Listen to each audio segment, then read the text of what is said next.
2 Samuel 21. Unya, dahil gutom sa panahon ni David, sulod sa 3 ka tuig nga nagsagunson, ug nakigsulti si David sa Ginoo. Giingnan siya sa Ginoo, sad-an si Saul ug ang iyang banay, kay iya mang gipamatay ang mga taga-Gibeon. Ang mga taga-Gibeon dili kaliwat sa mga Israelita kundili sa mga Amorihanon. Ang katawhan sa Israel nanumpa sa dili pagpatay kanila, apan si Saul nagtinguha sa pagpatay kanila tungod sa iyang gugma alang sa Israel o sa Juda. Busa gitawag ni David ang mga taga-Gibeon o giingnan, "Unsa may mahimo ko kaninyo? Ug unsa manghalara ang akong ikabayad aron inyong panalanginan ang katawhan sa Ginoo?" Gitubag siya sa mga taga-Gibeon, "Ang panag-away namo ni Saul o sa iyang banay dili mahusay sa sapi o bulawan o sa pagpatay og tawo sa Israel." Ug ang hari miingon, "Unsa may buot ninyo nga akong buhaton alang kaninyo?" Gitubag nila ang hari, "Puuho namo ang kaliwat sa tawo nga buot untang mopuo kanamo aron wala na kami dapit sa Israel. Itugyan kanamo ang 7 sa iyang mga anak nga lalaki aron among bitayon at tubangan sa Ginoo. Didto sa Gibeah ang lungsod ni Hari Saul, ang hari nga pinili sa Ginoo." Ug miingon ang hari, "Itugyan ko sila kaninyo." Apan wala iapil sa hari si Mephiboset, ang anak ni Jonathan, nga anak ni Saul, tungod sa gipanumpaan ni David o ni Jonathan atubangan sa Ginoo. Gikuha sa hari si Armoni o si Mephiboset, ang 2 ka anak ni Saul, kang Rispa nga anak nga babae ni Aiya. Gikuha usab sa hari ang 5 ka lalaki nga apo ni Saul sa iyang anak nga si Merab o si Adriel nga anak ni Barzillai nga taga Mehola. Gitugyan sila ni David ngadto sa mga taga-Gibeon o gibitay sila didto sa bukid at tubangan sa Ginoo o gidungan silang ito pagpatay. Gipatay sila sa unang mga adlaw sa ting-ani sa Sibada.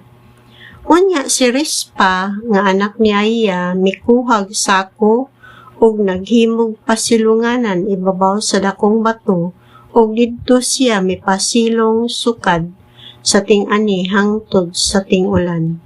Wala niya tugti nga makatugpa sa mga patayng lawas nga gipigitay ang mga langgam sa adlaw o ang mga mananap sa gabii.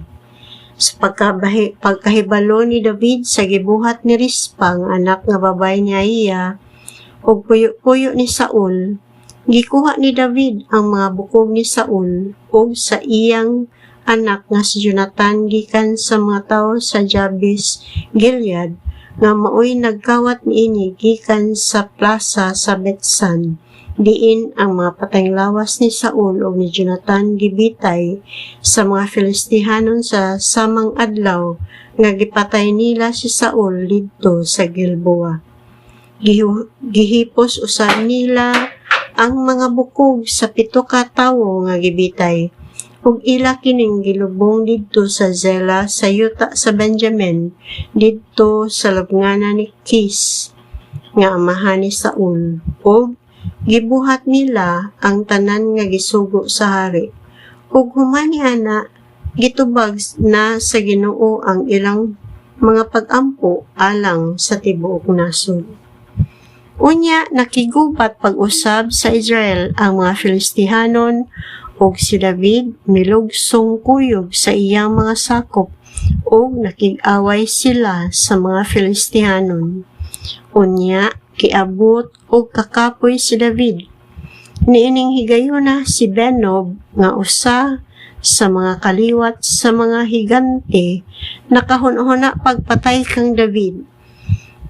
Ang iyang bangkaw may gibug-aton nga mga 3 ka kilo nga bronze o nagtakin siyag bag-ong espada. Apan gipanalipdan si David ni Abisai, anak ni Zeruiah, o giatake niya ang Filistihanon o gipatay. Unya giingnan si David sa iyang mga tawo, dili kami gusto nga moban ka kanamo ngadto sa panggubatan aron dili mapalong ang suga sa Israel. Tapos niini may lain na pud nga pakigubat sa mga Filistihanon o sa Israel didto sa Gob.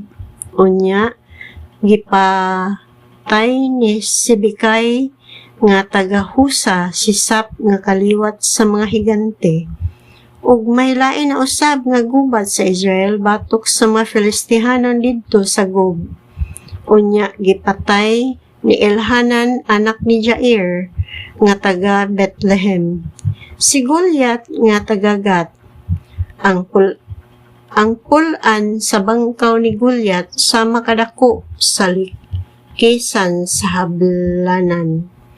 May gubat na usab dito sa Gat ug may usa ka higanti nga may 6 katudlo sa tagsa niya kakamot ug 6 katudlo sa matag tiil niya. Kaliwat usab siya sa mga higanti ug sa dihang giinsultuhan niya ang Israel, gipatay siya ni Jonathan, anak ni Simei, igsuon ni David. Kining 4 ka mga higanti na patay ni David o sa iyang mga sakop.